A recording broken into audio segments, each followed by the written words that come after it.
Reading with your kids. Hola, ni hao, konnichiwa, assalamu alaikum, shalom, mahaba, moni wanji, namaste, jumbo, bienvenidos. Hi, my name is Jedley, and this is the Reading with Your Kids podcast. We're coming to you from the beautiful neighborhood of Reedville, in the southwest corner of Boston, Massachusetts. We are so happy and so honored that you join us in our mission to help families grow closer through reading. Please be sure to tell all of your family and friends, your kids, teachers, librarians, and principals about the show. And please be sure to subscribe to the show in the iHeartRadio app, on Spotify, Apple Podcasts, Amazon Music, Stitcher Radio, Good Pods, wherever you find your podcasts. Our guest today is Linda Katherine Cutting. She is celebrating A is for Always. Before we invite Linda into the studio, we want to let you know that this episode of the Reading with Your Kids podcast is brought to you by The Adventures of Harry and Friends, the wonderful picture book series written by Sarah Belisa Tucker. Does your child dream of being a ninja? Harry's first martial arts lesson teaches kids that martial arts isn't about fighting, but it's about self-control and focus. You can get your copy of Book 2 in the Harry and Friends series at Amazon. And also, do yourself a favor, especially if you're a teacher. Please be sure to follow Sarah Belisa on social media. She is sharing some really wonderful and dynamic content on her social media feeds on Facebook and on Twitter. So make sure you check that out. It's The Adventures of Harry and Friends. You can find out more at theadventuresofharryandfriends.com. This episode of the Reading with Your Kids podcast is also brought to you by The Adventures of Toby Baxter, the River Elf, the Giant, and the Closet. Great middle grade novel written by Tim Wright. He's ready to leave kiddom behind, but can he stand tall against an army of barf-inducing beasts? Toby Baxter can't wait to be a teenager. On the cusp of turning 13, the superhero-obsessed boy's jaw drops when a baffling stranger appears and begs him for help. But when he's led through a portal on a whirlwind trip to a magical land, he's terrified to be plunged mid-battle between elves and a legion of stinky trolls. You and your kids are going to love this book just as much as our Reading with Your Kids Certified Great Read panel did. They gave it 5 stars. We think you'll give it 5 stars too. The Adventures of Toby Baxter, the River Elf, the Giant, and the Closet by Tim Wright. Join us right now from the beautiful town of Brookline, right outside of Boston, Massachusetts. Our guest today is here to celebrate her brand new picture book. It's called A is for Always. Please welcome to the show, Linda Katherine Cutting. Hey, Linda, how are you? Good. Thank you for having me, Jedley. I love your show, and I love that it's dedicated to kids' books. Well, thank you. You know, my passion for reading was born in Brookline, Massachusetts. How about that? Yes, I grew up in a neighborhood called Whiskey Point, and there are many, many legendary stories that come out of Whiskey Point, none of which are appropriate for a family podcast like this. But you know, one of the things, despite the fact that we didn't have a lot, and that we didn't have a lot was really magnified because Brookline is a wealthy community even then. And there were lots of very, very wealthy people.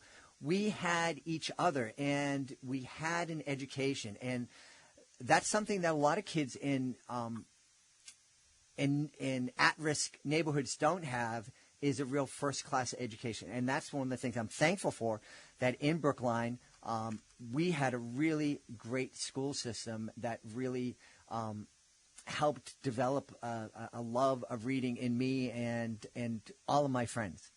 That's great. It is a great place to raise a family. I have to say, our son was adopted in the U.S. and our daughter was adopted in China. And there's a 20%, it's the largest minority is Asian in Brookline. Mm-hmm. So it's great for her to see herself in other kids and mixed families and other adoptive families. And Yeah, it's a great place to raise kids. And before we start talking about A is for Always, I just want to thank you for making the choice to adopt your kids, because I think it's a beautiful gift, not only to your two kids, but I think it's a gift to the world, to open up your home and open up your family to kids who don't have a forever home, and welcome them in. It's just, it certainly is a sacrifice that should be honored. But I also think it serves the community, because it's a real life demonstration that love and family isn't always defined by blood. Yeah, absolutely. It's a choice. Absolutely. In fact, I yesterday was talking to a group at Brookline Booksmith, my favorite bookstore on earth, and I told them that the letter O was for my son Luke. This is the oak tree, you can see, and the text is, O is for oak, a tree big and strong, for building a tree house where we all belong. And the reason I wanted O to be for oak tree is that for my son, the hardest school assignment was build your family tree with your ancestry and all the branches. And of course, he doesn't know his ancestry, and it was very painful. And so I wanted there to be a tree that welcomed basically everyone from everywhere. So that's how that started. That's beautiful. That's beautiful. Had you always thought that you would be telling your family story in a children's picture book? No, not at all. In fact, it was my daughter who challenged me to write it 11 years ago. She's now 17. She was 6. And she came stomping down the hall with 2 different adoption books in each arm and said, Mom, why are my adoption books different from my brother's? I said, well, you were born in China and your brother was born in the States. And she goes, that's not right. There should be an adoption book that includes everyone from everywhere so no one feels left out. And since I'm an author, she challenged me to write one, and I did with her help and my son's help. So that was how it started. And the reason it took so long was that it didn't take that long to write, although it did take a while to revise. I'm a long-form author, and to write a children's book where you only get a little bit of text to say a lot is a huge challenge. But what happened was I had an illustrator right at the get-go who was very talented and very well known in the field. But publishers don't like to take books where the illustrator and the author are separate. They like the author to give them the text and provide their own illustrators. Mm-hmm. But what happened was my illustrator inherited a ton of money halfway through, and she quit. She went to France to paint. So I was miserable. I almost gave up on the book. And then my best friend, Lucy Lynn, said, hey, come with me to the Brookline Arts Center. I think I have the right illustrator for your book. And she introduced me to Leonie Little X. I saw her detailed, gorgeous prints and drawings and paintings of animals. And I thought, oh my gosh, I've got to convince her to do this. And didn't take much arm twisting because she'd always wanted to illustrate a children's book. And yeah, it was a marriage made in heaven. It's really. That's really, really neat.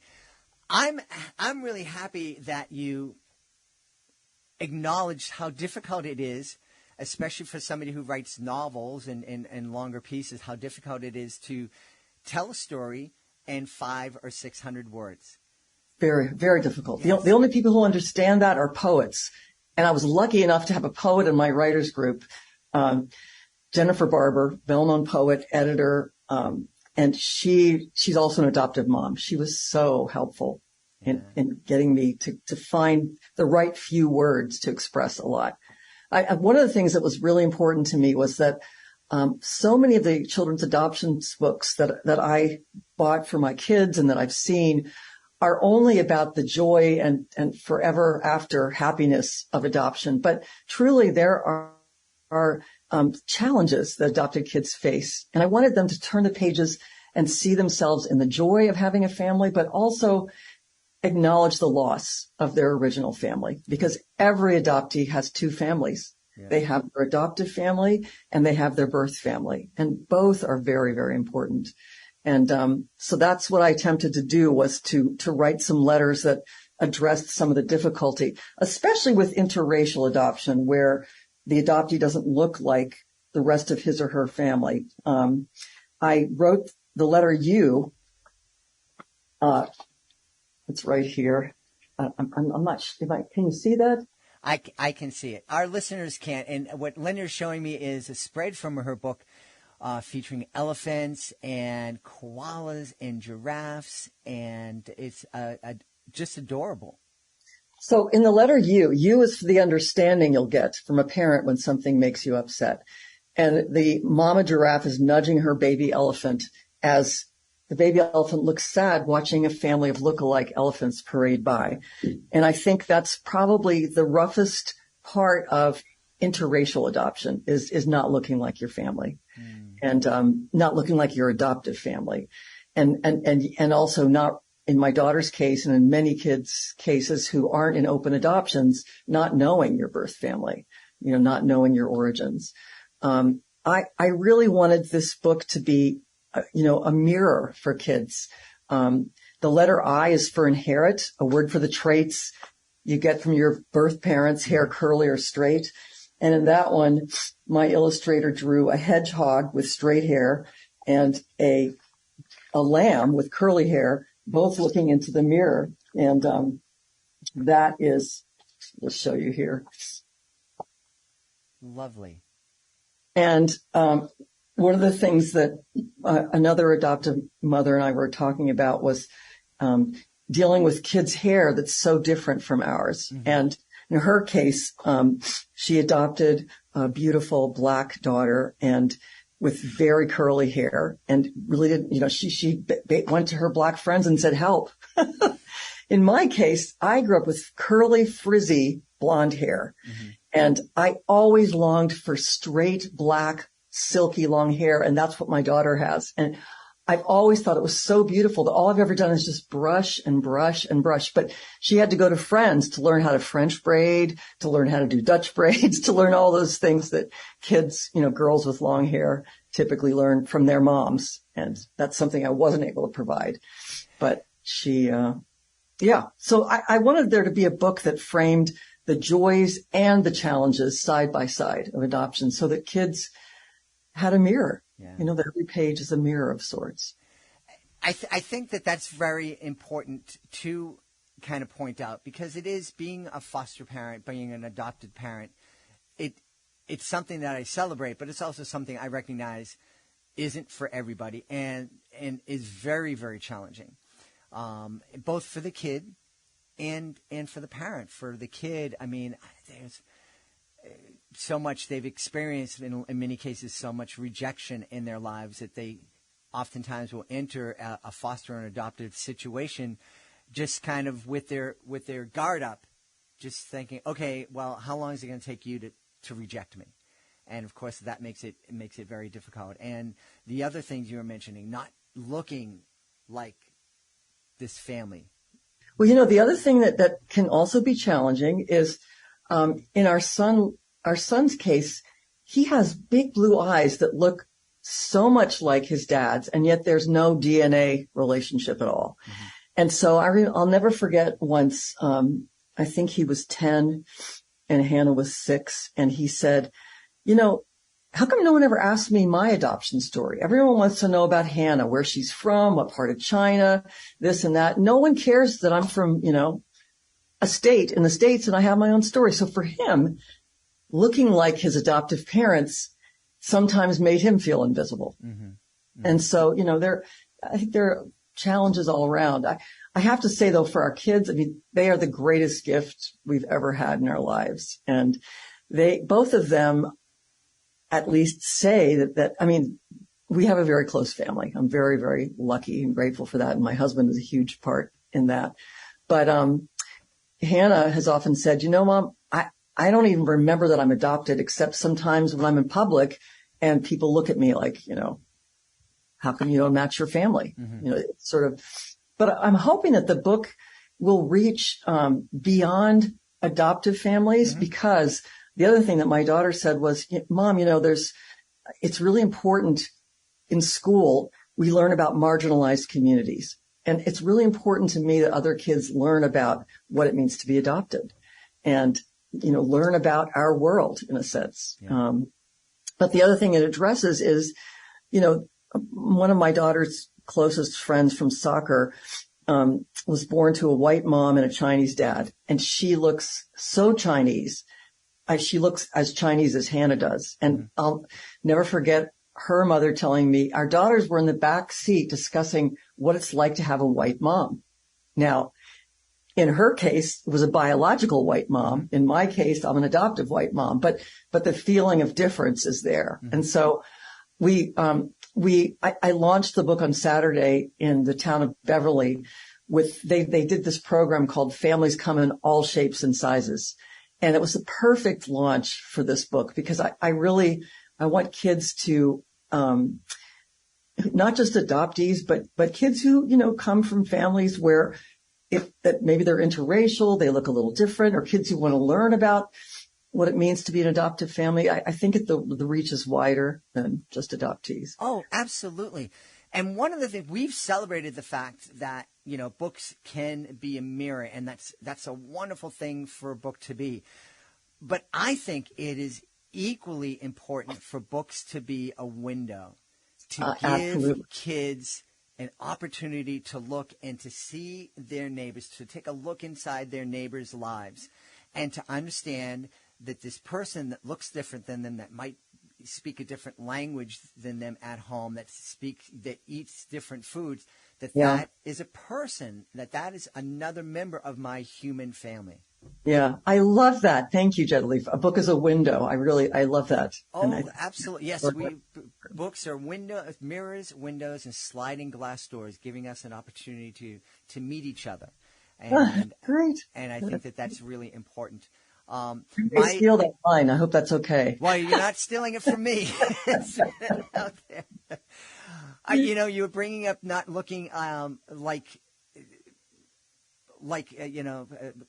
your parents. My son grew. My beautiful wife is originally from Puerto Rico, and my son is tall, whereas I am very vertically challenged, and he has dark hair and dark eyes, and I'm short with blue eyes and very, very white skin. And at his high school, they had a religious mass for his graduation, and I was sitting with him at the church, and as he was walking out, his friends would come up to him and go, "Who is that dude you were sitting next to?" And Chris said, "That was my dad." And the kid goes, "I didn't know you were adopted." I have a really good friend who's also an adoptive mom and adopted her daughter in China a year after we did.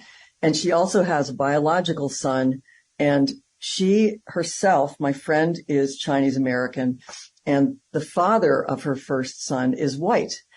And when they're out in public, because her daughter, who's adopted from China, looks more like her than her son, people always say, "Oh, and this is your adopted son?"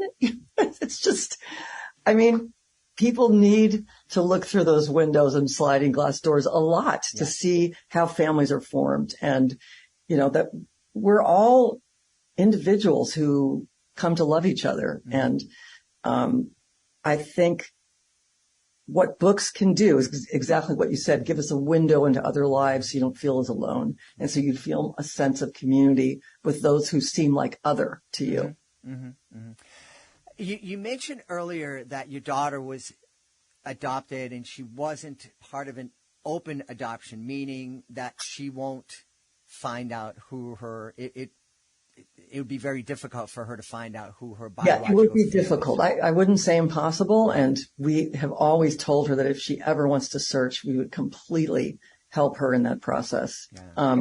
In the U.S., my son was born in one of the 10 states that opened up original birth certificates at age 18. One part of the adoption process that I don't agree with is that when your adoption is made official, you're given a new birth certificate, which has your names on it when you're not the birth parents. And I think that's a deprivation for our adopted kids. But he was born in a state that opened them up at age 18. So if he ever decides he wants to search. Of course, we will help him too, but he has a better chance of finding his birth parents.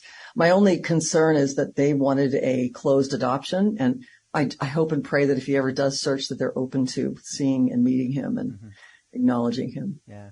And I think too, it's important to recognize the sacrifice that your son's parents made and how difficult a choice that was. Absolutely. I think every adoption is built on loss, and you have to, as adoptive parents, I think it's crucial that you understand that for your children, but also out of empathy for the birth parents. I mean, I will never forget meeting my son's birth mother when he was 3 days old. We came to the hospital and her eyes were red and swollen from crying. And I had to escape into the bathroom to cry myself because I thought, oh my gosh, I can't imagine what this must be like for her. And yet she was convinced it was the right choice. She said, I'm 37, not 16. I've thought about this and I really feel it's the best path for my son. So, but yeah, I think you need empathy on many levels as an adoptive parent for your child in those moments when they may feel lost about their identity, and also empathy for their birth parents. I mean, talk about sacrifice. That is the biggest sacrifice I can imagine making. Yes, I couldn't imagine making that choice, but I'm very thankful that both of your kids' parents made that choice, and that you were able to welcome them into your family and raise them and watch them grow and flourish into adults. And I'm really happy that your daughter challenged you to write this book. I am too. Thank you. Now that you've jumped over that hurdle of learning how to express in 500 words what you typically will write in 30, 40, 50, 60,000 words, have you caught the kids' writing bug? I have. In fact, I have another book waiting in the wings under the title of Black Angel. It hasn't been taken yet, but it was given permission by Ann Hobson Pilot, who was the principal harpist of the Boston Symphony for many, many years, and the first Black principal player there, to tell her story. And I've written it. I'm very excited about it, and I hope it also becomes a book. Yeah.